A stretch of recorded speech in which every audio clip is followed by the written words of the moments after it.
Ndabasuhuje kandi mbifuriza kugira ibihe byiza, mbifuriza kugira impagarike n'ubugingo, mbifuriza kurindwa n'Imana. Inshuti bakunze mugenda mu natwe abadukurikira mu Rwanda, abari majyepfo, amajyaruguru, asirazuba, uburengerazuba n'umujyi wa Kigali, mwese mbese nizere ko ibintu ari neza, nizere ko Imana ikomeje kubarinda, nizere ko ibintu ari umutekano, amahoro, nizere ko ibintu rwose ari amahoro cyane.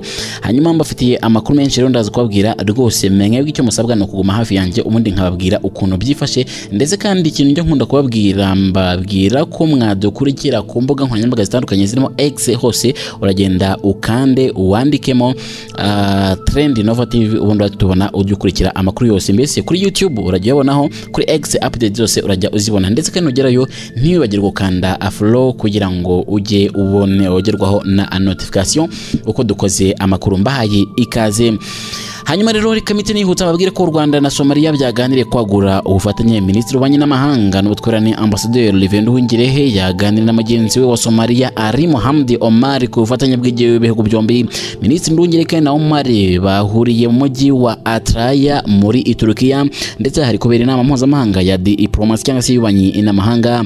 Minisitiri w'Ububanyi n'Amahanga wa Somalia yavuze ati abaminisitiri bombi baganiriye ku buryo bwo kongera imbaraga ubufatanye bw'impande zombi, ndetse no kwagura inzego z'ubufatanye. Banaganiriye kandi ku mutekano w'akarere ka Afurika y'Iburasirazuba. Ibihugu byombi biherereyemo Somalia ishimangira ko nk'igihugu kiri mu kanama k'umuryango w'abibumbye gashinzwe umutekano yitanga umusanzu mu gukemura ibibazo bibangamiye isi. U Rwanda na Somalia kandi bifitanye amasezerano y'ubufatanye mu kurwanya ibyaha byambukiranya imipaka, kurwanya iterabwoba ndetse n'ibikorwa by'imitwe bitwaje intwaro, ndetse no kurwanya icuruzwa ry'abantu. Ibi bihugu kandi byifatanya mu kurwanya ibyaha by'ikoranabuhanga, ikwirakwizwa ry'intwaro nto, ndetse kandi rinyuranyije n'amategeko, guhanahana amakuru ndetse no gukusanya ubunararibonye hagati ya polisi, ndetse no guteza imbere amahugurwa mu kubaka ubushobozi mu nzego z'ibanze cyangwa se ni mu nzego zitandukanye. Hanyuma munyemerere kandi mve kuri iyi nkuru yo mu bubanyi n'amahanga y'u Rwanda, mite nihute nerekeze nkuru ivuga ko abanyarwanda baba mu Buholandi bahuriye mu gikorwa cyo kwibuka ku nshuro 31 Jenoside yakorewe Abatutsi. Abanyarwanda kandi baba mu Buholandi, inshuti z'u Rwanda, abadiplomate ndetse n'abayobozi mu nzego za leta z'u Buholandi bahuriye mu gikorwa cyo kwibuka ku nshuro 31 Jenoside yakorewe Abatutsi mu 1994 mu muhango wabereye mu mujyi wa Amsterdam. Iki gikorwa kandi cyabaye kuri wa 7 Mata 2025, cyaburimbiriwe no gushyira indabo ku rwibutso rwa Jenoside yakorewe Abatutsi ruri muri Beatrix Park. Nyuma hakurikiraho igikorwa cyo kwibuka abishwe muri Jenoside yakorewe Abatutsi, hatangwa ubutumwa butandukanye burimo ihumure ku barokotse Jenoside, ndetse kandi ho gukomeza guhangana n'ihakana n'ipfobya bya Jenoside yakorewe Abatutsi.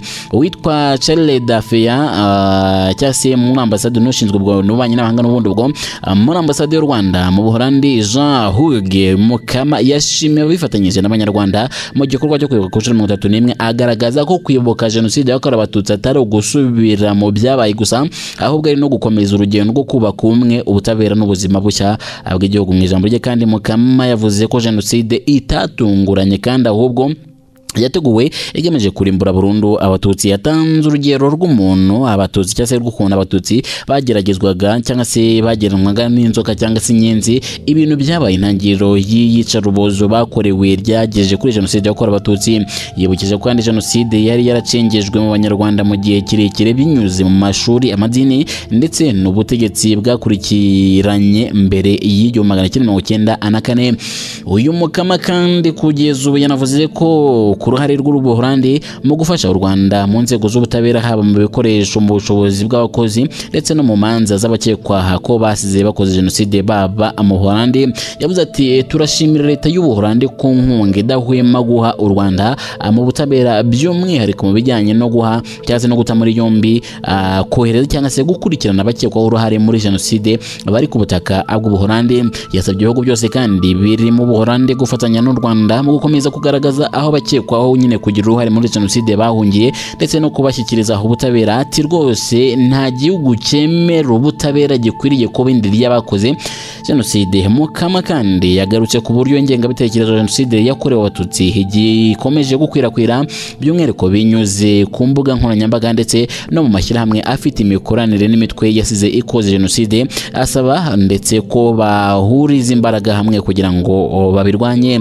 Yagaragaje ko kandi mu karere by'umwihariko by'umwihariko muri Repubulika Demokarasi ya Kongo hari ibimenyetso nyine bifatika by'umwihariko ingengabitekerezo jenoside igikomeje ndetse iherekezwa n'urwango rushingiye ku moko n'ubwicanyi bwibasira abatutsi muri Kongo ndetse kandi mu bikorwa n'umutwe wa FDLR hamwe n'abakomeza kuyifasha kandi abayifasha ngaha uraza gusangamo na leta ya Repubulika Demokarasi ya Kongo. Munyemere mve mu karere k'ibiyaga bigari nerekeze kuri muri ivuga ko Ubwongereza bwemereye Ukraine miliyoni 450 z'amayero yo kuzahura igisirikare. Leta y'Ubwongereza kandi yatangaje ko igiye kongera inkunga ya gisirikare igenera Ukraine igenera kuri miliyoni 450 z'amapound agamije gufasha iki gihugu gukomeza kwirwanaho mu ntambara ihanganyemo n'Uburusiya. Kandi ni igice cy'ibyo iki gihugu nyine cyimeje ku gufasha Ukraine mu ntambara n'Uburusiya. Ubwongereza kandi bwiyemeje gutanga inkunga ya miliyari 4 na miliyoni 5 na miliyoni 500 z'amayero mu mwaka 2025 izatangwa mu byiciro bitandukanye harimo no gufasha mu bikorwa nyine bya gisirikare. Bimwe mu bikubiye muri iyi nkunga kandi harimo gusa n'imodoka za gisirikare za Ukraine, kugura drone system za radar n'ibisasu bitegwa mu butaka cyangwa se mine bishobora no gusenya ibifaru. Minisitiri w'ingabo kandi mu Bwongereza cyangwa se Ubwongereza John Hornan yavuze ko iyi nkunga izafasha cyane ingabo za Ukraine by'umwihariko mu kubona intwaro zigezweho za drone ndetse no kongera imbaraga mu bikorwa byo kurinda igihugu. Mu gihe kandi yanavuze ko iyi nkunga iri mu byo bari gukoresha bose igitutu nyine Perezida Putin w'Uburusiya ndetse kandi ngo ahagarike intambara muri Ukraine. Ni mu gihe kandi Ubwongereza bukomeje kugaragaza ko kimwe mu bihugu nyine by'i Burayi bishyigikiye cyane igihugu cya Ukraine. Hanyuma kandi munyemerere ngaruke mu karere k'ibiyaga bigari ho gatuya nkubwire ko urukiko rwanze ko Kizza Besigye afungurwa by'agateganyo. Mu nkuru yakwirakwiye mu bitangazamakuru bitandukanye yanditswe mu bitangazamakuru haba byo mu Rwanda ndetse no hanze yarwo byakomeje kuba byagaragaje ko urukiko rukuru rwa Uganda rwanze ko umunyapolitike Dr Kizza Besigye utavuga rumwe n'umutegetsi bw'iki gihugu afungurwa by'agateganyo. Gusa twababwira ko Besigye yatawe muri yombi mu gushyingo ku mwaka 2024 ubwo yari Nairobi. Icyo gihe kandi yaragiye mu muhango wo kumurika igitabo cy'umunyapolitike Martha Akarua. Uyu munyapolitike kandi yagaragaje ko gufungwa kwe gushingiye kuri politike kandi ko ubuzima bwe butameze neza ku buryo nyine yakomeza kuba muri gereza. Yemeye gutanga ingwate kugira ngo nyine arekurwe by'agateganyo. Perezida wiburanisha muri rukiko Rosette Comfort Kanye kuri uyu wa 11 Mata 2025 yemeje ko impamvu Besigye yatanze asaba gufungurwa by'agateganyo zifite ishingiro ariko ko uburemere bw'ibyaha akurikiranyweho butatuma afungurwa. Besigye kandi akurikiranyweho ibyaha birimo kugambanira igihugu n'ibyaha kandi binahuzwa n'umugambi wo gukora Perezida Yoweri Museveni ku butegetsi. Umucamanza wa Kanye kandi yasobanuye ko Besigye akekwaho gukorera ibi byaha muri Uganda ndetse no mu bindi bihugu birimo Kenya, Ubusuwisi ndetse n'Ubugereki, bityo ngo kubikoreraho Perezida kabisa cyase kubikoraho Perezida nyine bisaba igihe kubikora Perezida bisaba igihe kirekire. Yavuze ati rero ibyaha bikekwa ko byakozwe n'umugabo wa Kizza Besigye byakorewe ahantu hatandukanye muri Uganda no mu bindi bihugu bisaba igihe kinini ndetse n'ubushobozi mu kurangiza iperereza ryabyo birenze uko byagenda ndetse kandi ko byakorewe gusa muri Uganda.